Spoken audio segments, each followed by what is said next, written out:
Hey, what's up, everybody? Welcome back to the NRW. I'm your host, Rob Medina, and I thank you all very much for joining me here today because today I'm going to be reviewing the limited TV series In the Offer. Now, for those that know me, The Godfather is my favorite movie of all time. I love that movie with a fucking passion. And I've actually done a review for that film here on the channel last year in celebration of the years of the films. I meant to say a 49-year anniversary. And I done a little short film with my son prior to the film's the review, I meant to say. It was a lot of fun to make that short film. It wasn't easy. And there was a lot of things I wish I could have done better to make it a better short film. But it was a fun experience that I had with my son, which is one of the best things about my experiences with that film that I'll always cherish. But in that review, I did point out about how I came across the film and how it ended up becoming my favorite movie of all time, and all the various things that help add on with my love of the film, and obviously my thoughts on the movie as well too. But the one thing I did not point out there, which I was actually kind of surprised when I rewatched that review, was that I didn't point out that The Godfather was in a lot of ways kind of the catalyst of how I changed my perception on looking at movies. Because when I had learned about what it took to make this film, which was not an easy process at all, it was a very arduous and very stressful and tumultuous process. I was surprised that with the amount of turmoil that everyone had gone through to make this movie, the movie turned out to be quite beautiful. And then having learned that, it just slowly started adding on my curiosity about other things that I wanted to learn about what else it takes to make movies. Because when I grew up as a kid, I loved watching these entertainment shows like Access Hollywood, Entertainment Tonight, the E! Channel, and various other shows like that sort. And I thought they were great because they gave me a glimpse about what it takes to make a movie. But a lot of times you get to see that EPK that they have out there, including what you see on the DVD releases and the Blu-ray releases, that where they have these behind the scenes footage of, you can see how the actors and directors are getting along, how things are going great. And it just shows you a very just beautiful side of what it takes to make a movie or even a TV show, but you never really see the hardships and the struggles and the stress and the anxiety that comes with making a film, and with the various people that are involved in that production as well. And I found that story, especially with the making of The Godfather, to be way more interesting than the actual film or television show in itself. And from there, it slowly started growing my love for the story and the journey of making films and television shows, among other things as well too. Started building up from there. And I would say that The Godfather was kind of the catalyst. It didn't necessarily start that for me per se, but it definitely did influence that idea of wanting to follow through with hearing those stories. And when I found that they're going to be making a TV show about what it took to make this film, I was all in. And I can truthfully say that I love this show. Now, I'm going to just get into the plot lines real quick here, because the story of this show is quite simple. What it took to make The Godfather through the eyes of the producer of the film, Al Ruddy, who's played by Miles Teller, who was phenomenal in this show. And this is basically his story. This whole series is through his eyes and what he has to go through in getting this film in, and the stress and turmoil that he has to deal with here, and almost getting fired on more than one occasion, if I recall correctly. And the amount of people that he was involved with, including with the mafia and the studio heads, among various other people as well too, that have definitely tried to manipulate and just force him out of the situation. But yet he stuck to his guns and having to make a film that a lot of people didn't believe in, yet he did. And the people behind that he was rooting for to get this film made, he was all behind them and being loyal to their vision to make the best movie possible. A lot of it does have to do with the help of Al Ruddy as well too, where Bob Evans, who's played by Matthew Good, who in my opinion is the star of this entire show here. So I will get into the positives here, and of course I'll get into my negatives and then my rating. My first positive here is with the overall cast in itself. Everybody, and I mean everybody from top to bottom, does a phenomenal job in their respective roles here, because one of the curious things about this show is that you're having a lot of these actors playing real life counterparts here. I mean, you have Justin Chambers, who is famous for his role in Grey's Anatomy, who's playing Marlon Brando. Of course, Miles Teller, who's playing the producer of The Godfather, and Al Ruddy. You also have Dan Fogler, who's playing the part of Francis Ford Coppola. Matthew Good playing the part of Bob Evans, just to name a few. I mean, there's various actors out there who are playing these real life counterparts, and how are they going to portray them effectively and to do it in a way that's not distracting, to make it seem as if they're copying these real life counterparts here. And I have to say that not a single person here has a phone-in performance or is a forced performance, in my opinion. I think everyone, in my opinion, does a phenomenal job in portraying these real life counterparts that you see in this show, and does it beautifully, in my opinion, including Matthew Good, who, in my opinion, steals the entire series. This is the star of the show. If anyone who's not familiar with Bob Evans, he ran Paramount Pictures back in the 70s. He was also a very well-known producer as well, too. But he also had a reputation of being a very outspoken man, very, very driven, very... he was a renegade, I would say, where he truly did believe in the artist and making a good movie and not catering to what everyone wants to see, but making a good film in hopes that people will enjoy it and then appreciate the artwork that we see in the final cut. And there was a lot of things about how he looked at movies and who he's worked with here, and was very upfront about his relationship with the various actors he's worked with here, including with Robert Evans, where there's an interview he done way back in the 70s where he talked about his interaction with Robert Redford and was very upfront that he doesn't like me very much. And I'll be honest with you, I didn't like him very much either, but I respect him as an actor. That bluntness in this day and age doesn't really exist anymore. It's very much kind of curated in a lot of ways. But Bob Evans back in the day was not doing that at all. And I love that about him. And Matthew Good captures that in this show. And I thought he was brilliant. The way he portrays Bob Evans in the show is uncanny. It's spot on. The voice, the mannerisms, the nuances about him, the look, because Bob Evans was known for tanning himself from top to bottom. And you definitely get to see that in the show too, as far as how tan his skin looked here in the show. There was just so many great things about this show when it came to the performances of everybody here. Miles Teller, in my opinion, is definitely obviously the focus of the show, and he definitely is phenomenal. He is really, really good, and his chemistry with everybody, and I mean everyone in the show, is spot on. The relations that he has with Juno Temple's character, I forgot her name off the top of my head here. I'm sure I'll have the image for you to see here. That chemistry that he has with Juno Temple in this series, I'll be honest with you, I was kind of curious, because I know they're going to be taking a lot of liberties with the show, but I was curious to see if they're going to be going down that romantic route where they definitely have a good working relationship, but they have a very strong relationship as friends, as more or less kind of like family. And I thought at one point they may consider going down the route of just having them be like lovers or have a one-night stand, more or less. And they never actually did that at all. In fact, I was really happy that they stuck with that more or less the platonic route and developing that friendship and developing that relationship and earning the trust and being loyal to each other and respecting each other in ways that they appreciate the hard work of what each of these respective characters are doing with one another and with the production itself. I actually thought that was handled quite beautifully, in my opinion. Now, when it comes to the interaction that you have with all the other people in the production, as far as Francis Ford Coppola is concerned, Al Pacino, Marlon Brando, seeing Miles Teller's portrayal of Al Ruddy's performance in this show, and how he conducts himself in those various stressful situations, I thought he was brilliant. In my opinion, I think Miles Teller is one of those underrated actors that I think in time people will realize that this guy is amazing. He's a really good actor. When you see a performance he did in Whiplash, which I thought was phenomenal, and I love Top Gun Maverick. He was great in that role. But seeing this role here, in my opinion, definitely showcases another side of him, where you get to see that long form of storytelling and still be consistent with his performance in that respect. And I thought this guy did a brilliant job when it came to his performance and the chemistry he had with everybody on set, in the show, I meant to say. Now, when it came to a lot of the other characters that you see in the show, portraying these real life these actors portraying these real life counterparts here, there's an actor that plays Frank Sinatra. But he looked like he looked like Frank Sinatra, and he definitely sounded like him to a point, I would say. But it's odd, because the thing I was concerned about is that, are we just going to get more of like a caricature version of these real life counterparts that they're playing here?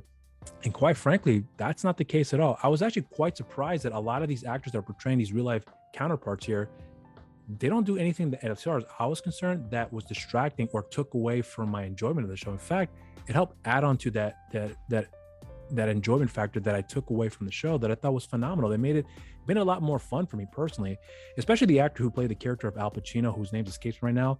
But his portrayal of Al Pacino was so spot on, and not once did I ever feel distracting at all, including Justin Chambers, who plays Marlon Brando. And that was the biggest concern that I have. I'll be completely honest here, because I'm familiar with who Justin Chambers is from his work on Grey's Anatomy, because my wife's a big fan of the show. So I was familiar with who he was as an actor, and having seen the few episodes that I had come across here with him in it, I thought he was a good actor. But could he portray Marlon Brando? I'm sure he could have, and I was very optimistic, but I was still kind of concerned.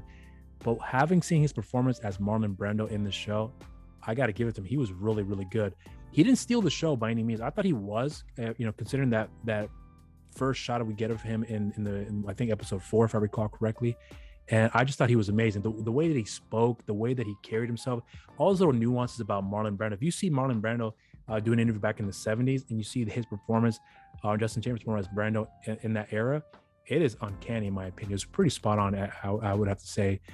And let's see, what else can I point out here? I mean, there's just a lot of other factors about the show too that I can seriously say that worked very effectively when it came to showcasing the stress level of what it took to make this film. Here's one thing I want to point out about the show. Bob Evans, in my opinion, steals the show for me personally. But when it came to his commentary about how the business really works and how the negotiations are handled here and how people have certain opinions about how things should be run, and he's saying, nope, it's not about this, it's about that. You should focus on the little things rather than the bigger picture. I mean, there's a bigger picture he's trying to focus on here, but there's just little certain details that he's wanted to have the studio has understand that this is important. You must focus on this, and this is the best way to sell the movie. There's a whole scene about how they wanted to market The Godfather, and all these ideas that Colin Hanks' character has here to promote the movie with the posters and whatnot. It was awful. And then when Bob Evans comes in here and says, this is how you should promote the film, everyone got it like that. Although many would probably not agree with him, but they knew that he was right. And when they saw how the film was being promoted here and how effectively it worked in that respect, and taking the various routes to get the film out there, especially at a time of release where it's not the best time to release a movie of this sort in the beginning stages of the spring, it was a very risky thing to do at the time. But despite that, the film turned out to be very successful in that respect. So I thought that the show did a really good job in showcasing all the amount of stress and what it takes to make a film, and having to deal with the various aspects of different parties that are involved. In this case, like the mafia, which is one of the biggest things about this film that was a big major hurdle to overcome here. And the portrayal of Giovanni Ribisi, I think how you pronounce his last name, played Joe Colombo here. He was great. I loved him in that show. I thought he was phenomenal. And I would say that I was kind of surprised that he was going to be playing a mafioso in this movie. And I'm not saying that he would never do that, but I was quite surprised because I honestly thought he was one of those actors that wanted to portray mobsters in any capacity here. But it seems like when you watch the show, I think I understood why he took on this character, because you're showing a side of Columbo where he is a mobster, but there's a humanity side of him as well too that he brought out to him, that we got to see, that although yes, he is a very top level mobster, but he was just one of the guys, but he just knew how to put things together to help those around him as well too, with some stipulations, of course. And I thought that was a beautiful performance that we got to see from Giovanni in that respect, where I thought he did a really good job in portraying a mafioso in Joe Colombo. Now, I will also point out too, in closing out with my positives here, is that this show, in my opinion, does a really good job in capturing the era of the 70s. And I thought it was done beautifully, in my opinion. And the various directors that have directed each episode here, and I think there's a total of like 4 different directors, if I recall correctly. I think they did a really good job in just capturing not just the essence of the 70s, but really capturing the people of that era and showcasing how times were different during that period. Because when you're listening to how a lot of these filmmakers are going through and having to get a film made, and you're having to convince studio heads and various other producers to get the funding to make the film, back in those days, it was pretty uncommon. It's not uncommon to hear that, here's the idea, we want to make this movie, we can make it for this amount. Well, if you can get this actor to agree to this amount and shoot it for this amount of days, we'll make the film and we can start shooting by next month. Those days are gone now, and it's very difficult for studios to be able to say yes to an idea on the drop and say, let's start shooting tomorrow. It's a very difficult thing to make films. And when you see how it was at that time, that was something that I thought was really important to showcase there, because those days are gone.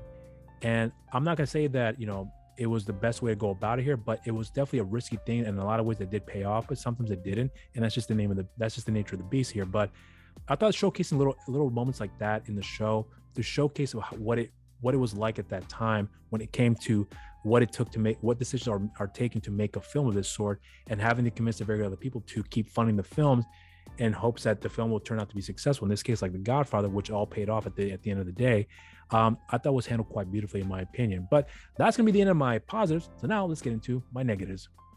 Now, with the negatives with the show, I would say that this is not a perfect show by any means. There are some issues that I did have with it, but the issues that I had with it really more were as kind of focusing on, I guess, the accuracy on certain events that occur in the show that actually occurred in real life in the making of The Godfather, especially when it came to the use of the gangsters in the show. For example, one of my favorite actors of all time is Louis Mandylor. He plays the gangster Mickey Cohen in the show. He's only in it for like one scene. It's a very small role, but it's a pretty pivotal role for that matter. And I was aware who Mickey Cohen was, but I remember at one point thinking like, what? I don't remember ever hearing his name being thrown in the mix of what I heard of the making of The Godfather. I just remember thinking about that, I meant to say. So I looked to do some more research, and I come to find out he was in jail, or prison, I should say, the entire time, at least during that part of the production. And I thought, why would they just have his name thrown in the mix there? Again, for the sake of the story, it worked well. But I just remember thinking like, I kind of wish they handled that a little bit differently, and they could have gone a different route here. But again, whatever decisions that were made to include Mickey Cohen's character, we got a great performance out of Louis Mandylor, who I think is a phenomenal actor, and I hope we get to see more of him in this type of capacity here.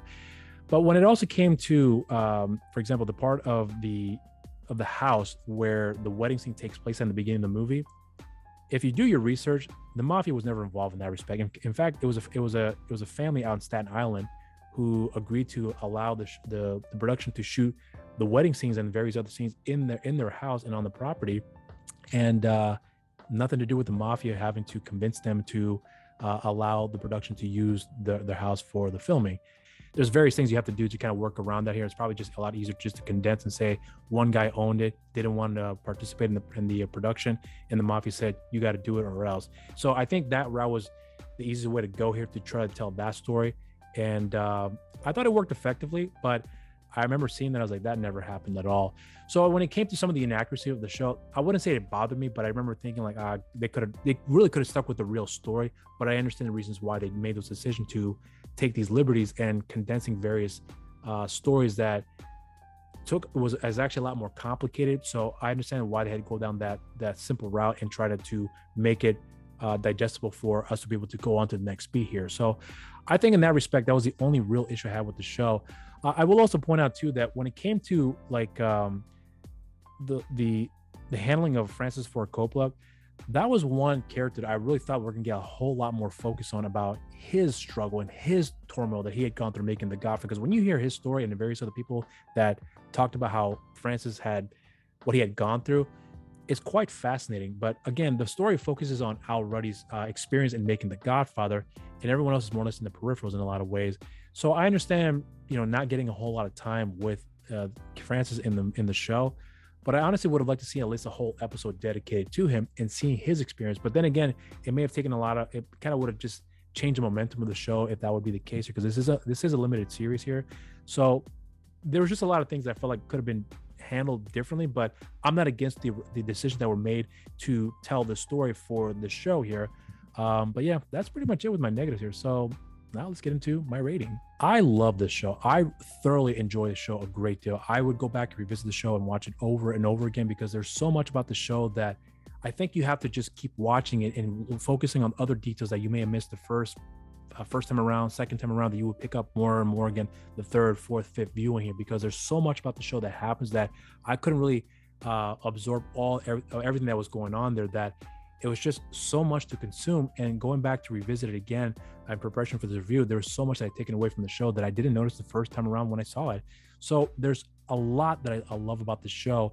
And the things that I didn't like about the show were really more about, I think it was the last episode where for some reason I felt like that could have been a lot shorter. Now, I'm not going to say that it needed to be shorter.